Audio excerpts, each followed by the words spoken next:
हमारा language based पे होता है। जैसे लैंग्वेजेस होती हैं तो किसी चीज़ में एरर हो जाता है या पहले समझो ये कितने प्रकार के होते हैं। अभी मैम ने पढ़ाया कि 3 प्रकार के होते हैं। एक होता है कंपाइलर, दूसरा होता है इंटरप्रेटर और तीसरा होता है असेंबलर। राइट, समझ में आया। लैंग्वेज ट्रांसलेटर कितने प्रकार के होते हैं? 3 प्रकार के होते हैं। पहला क्या होता है? बोलिए साथ में, कंपाइलर। बोलिए, बोल रहे हैं ना, अच्छा लग रहा है ना, ऐसे मौन बैठ जाते हैं। ये क्या होता है? ये क्या लिखा? इंटरप्रेटर। दूसरा कौन सा है? तीसरा कौन सा है? तीसरा कौन सा है? असेंबलर। समझ में आया कि लैंग्वेज ट्रांसलेटर हमारे 3 होते हैं। अब आप लोग बोलेंगे, हम नहीं बोलेंगे। पहला, तेज बोलो। दूसरा, तीसरा, ठीक है। अब पहले कंपाइलर का काम समझो। ये सी और लैंग्वेज होती हैं, अभी आप लोग नहीं जानते। जब ओ लेवल करेंगे, ओ लेवल से भी सी लैंग्वेज हटा दी गई, पहले सी लैंग्वेज थी। ठीक है। अब फर्स्ट जो ट्रांसलेटर है हमारा, ये सी और C++। ठीक है। इनका एक कोड तैयार किया जाता है, पैराग्राफ लिखा जाता है पूरा। उसके बाद उसको रन कराया जाता है। क्या कराया जाता है? जब रन कराया जाएगा उसके बाद ये एरर बताएगा। ठीक है। अगर उसमें कोई भी गलती होगी उसके बाद में एरर बताएगा। ये समझ में आया। सिर्फ इतना काम है कि सी और C++ लैंग्वेज का जो कोड किया जाएगा पूरे पैराग्राफ को, जब लास्ट में हम उसको रन कराएंगे प्रोग्राम को, तब ये एरर बताएगा। ठीक है।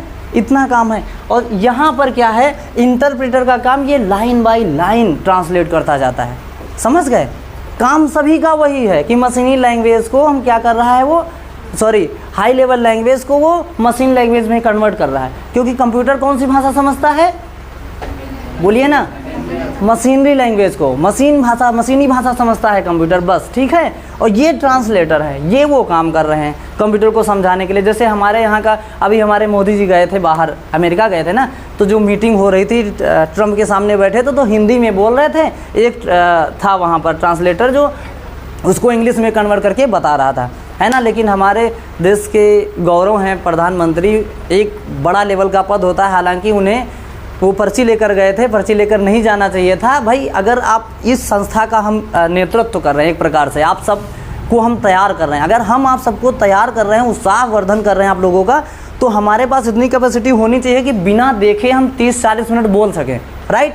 अगर 30-40 मिनट भी बोलने के लिए हमें पर्चे की ज़रूरत पड़े तो फिर हम नेतृत्व नहीं कर सकते। मतलब ये है कि हमें कुछ लिखकर दे दिया गया और उसी को हम पढ़ रहे हैं, वो सही है या गलत, हमारी खुद की कोई सोच नहीं है।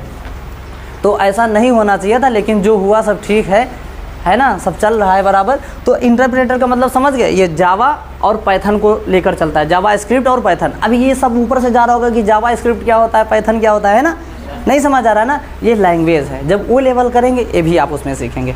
ये जितना भी वेबसाइट होती हैं बनाने में, जैसे देखते हो ना www.फलाने.com, होता नहीं होता है, होता कि नहीं होता है? तो हर एक कंपनी की एक वेबसाइट होती है। जैसे हमारी है बालाजी एकेडमी, है ना, ऐसे करके होता है .com।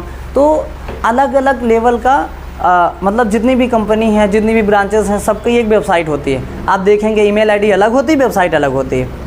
वेबसाइट का मतलब हर किसी की वेबसाइट यूनिक होती है। जैसे अकाउंट नंबर होता है, उस वेबसाइट पे क्लिक करेंगे तो सीधे उसी की वेबसाइट पर जाएंगे और उसके अंदर जितना भी मैनेजमेंट होगा, वहाँ स्टाफ कितना है, उसमें कोर्सेस कितने हैं, अकॉर्डिंग टू कंपनी। ठीक है। अभी तो हम एजुकेशनल इंस्टीट्यूट की बात कर रहे हैं। ठीक है। तो वो होती है वेबसाइट, है ना। आप लोगों को वेबसाइट भी नहीं पता होगी, पता होती वेबसाइट क्या होता है? क्यों?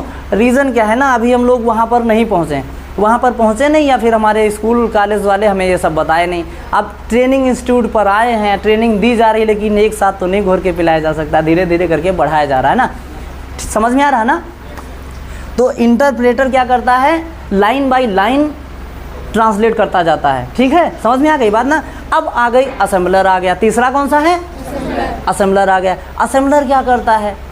ठीक है। ये कौन सी लैंग्वेज बताए थे? असेंबली लैंग्वेज को मशीनी लैंग्वेज में कन्वर्ट करता है। ये कौन सी असेंबली लैंग्वेज कौन सी है? अभी हम बताएं ना, जैसे सब्जेक्ट होता है पूरा लिखा जाए, ठीक है, लेकिन शॉर्ट में क्या लिखा जाता है? SUB।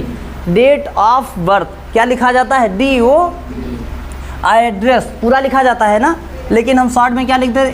ADD। ये हमारी असेंबली लैंग्वेज है, इसको मशीनी भाषा में बदलता है, कंप्यूटर को समझा देता है। आप समझ में आया कि नहीं आया? समझ में आया? बोलिए यस सर। ज़बरदस्ती बुलवा रहे हैं तो खुशी खुशी बोलिए ना अच्छे से। समझ में आ गया ना? कहीं कन्फ्यूज़न है? आप समझिए कि अब इससे ज़्यादा हिंदी में बताओ कौन सी लाएँ? रामायण की चौपाई लाएँ, उसके बाद उसका छंद समझाएँ हम? ऐसे पढ़ाएंगे आप आगे कभी नहीं बढ़ पाएंगे। हम क्या करें, अगर हम कंप्यूटर को या ट्रेन को हम उतना हिंदी में लेकर के चलेंगे तो सामाजिक भाषा नहीं है, ठीक है। फिर ये तो ये हो गया कि नहीं, हम इतना भी गहराई से ये ना कहो कि हम तो हिंदी के विद्यार्थी हैं। समझ गए? जहाँ जाओ अपना ही छाप छोड़ते चले जाओ। हिंदी का विद्यार्थी, हिंदी का टीचर भी तमाम चीज़ें इंग्लिश में समझाता है। क्यों समझाता है? उसका रीज़न है कि भाई कुछ वर्ड हैं जिन्हें इंग्लिश में बोलना पड़ेगा। समझ गए? इतना ज़्यादा हम थर्ड में नहीं जाना चाहते, समझ गए? हाँ, तो अपने आप को थोड़ा अपडेट करिए ज़माने के हिसाब से। टेक्नोलॉजी कितना आगे जा रही है, AI आ गया है, समझ गए?